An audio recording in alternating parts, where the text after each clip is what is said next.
Welcome to the AA podcast.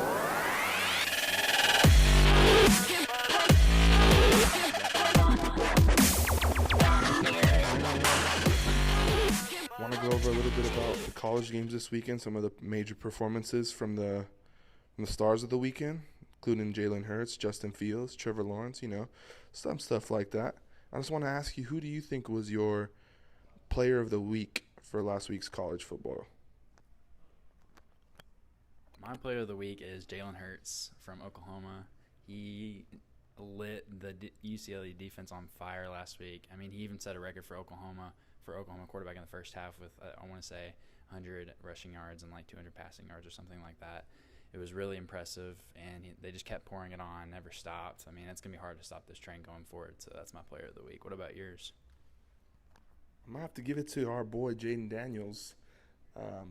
Going into the game, just like last year, ASU was a expected underdog. Again, they put in all their hard work and came out with a dub against a tough Michigan State team. It was a pretty low-scoring game, but towards the end, he motivated the team and he got us the dub. So I'm going to have to give it to our boy Jaden Daniels. I mean, that's a good pick, and you know what they say about him is that he has tons of poise, especially for a freshman quarterback, and that's what Herm loves about him. And, I mean, he's going to be great going forward, and we'll see what he can do in the Colorado game this week. So it's going to be a big game. How do you think he'll perform this week against the Buffs defense that seems to be lacking so far this year? Yeah, since the Sun Devils are starting Pac-12 play, it's going to be a test for him. Pac-12 is different from a lot of other conferences that we've been playing so far with other teams. But, Colorado's not the same team they were last season. As you know, we lost against them last year. But I think we're a different team this year. I think we're more poised. And I think James is going to have a pretty good game. I think he's going to throw for a lot of yards. Defense is pretty weak on the Colorado side, so I think he's going to actually have some rushing yards as well. So we'll see how that plays out on Saturday. But for now, I see the Devils coming out on top once again. And I got to ask you this too. So, you know how in the Nebraska-Colorado game and the Air Force game last week, they had to come back. Do you think they'll be doing the same thing against us this week, and should we watch out for that comeback in the second half? I don't really think so. Sun Devils defense this year is a lot more poised in a sense. Chase Lucas as a captain, he's been motivating the team. Kobe Williams is one of this top 5 ranked corner right now in all of college football. So I think we have a lot of weapons on defense, and I don't think Colorado's offense is good enough to get past us. I don't think they're going to put up a lot of points. Yeah, that's a really good point. And, since I'm wearing a Georgia shirt today, I got to ask you about the Georgia game coming up this week. It's a big one against Notre Dame at home between the hedges in Sanford Stadium. How do you see this game ending? What's your prediction? Well, it's going to be a tough game for both teams. Georgia and Notre Dame are 2 big powerhouses in the college game. But I honestly think Jake Fromm's going to pull out the bag, and I think Georgia's going to take the dub. He's one of the more experienced quarterbacks in college so far. He's got a national championship game under his belt. Didn't get the dub, but he's got the experience, and I think he is good enough to beat Notre Dame. I think it's going to be a pretty close game, but I think Georgia's going to come out on top. So now that Jalen Hurts is at Oklahoma, how do you think he's been playing so far? How do you think he's been adapting to Lincoln Riley's system as opposed to when he was at Alabama under Nick Saban?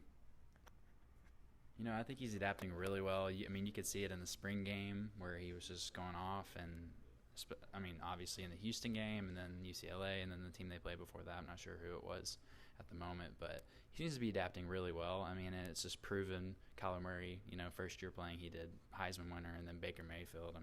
So I think Lincoln Riley is like the quarterback guru over at Norman, Oklahoma, and I think you could put them in the conversation for QBU if that's a thing. So, what do you think?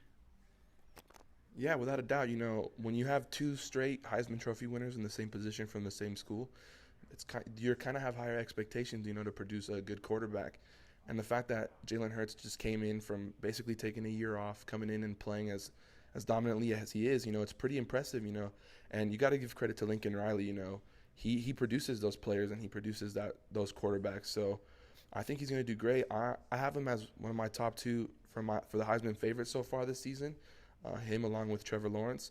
But you also got to give a quick shout out to our boy Justin Fields at Ohio State. The kid didn't play last year because, as you know, Jake Fromm's a starter at Georgia.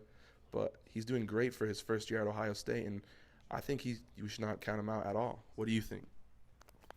Yeah, I agree. I have Justin Fields and Jalen Hurts right at the top of the Heisman list, and but I think Jalen Hurts in the end, with his experience from Alabama, I think he'll win the Heisman, and I think they'll even make the playoff possibly.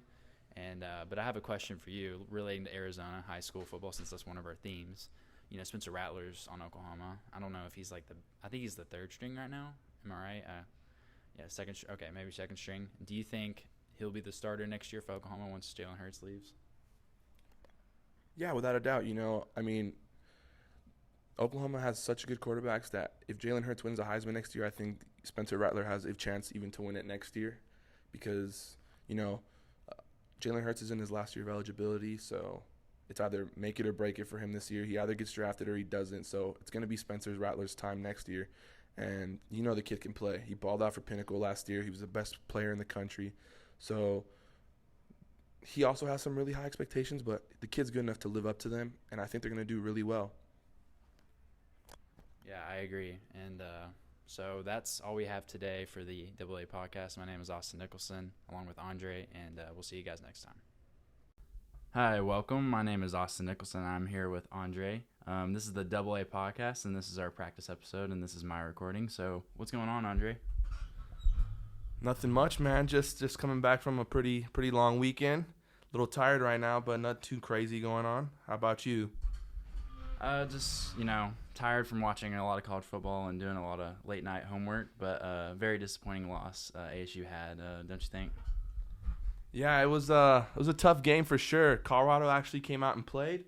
ASU didn't perform the way they were expected to, which is per usual when they beat a ranked team. They tend to lose the game after for the majority of the time that they beat a ranked team. So not unexpected, but pretty surprising. Yeah, I totally agree. Thanks for coming on, Andre.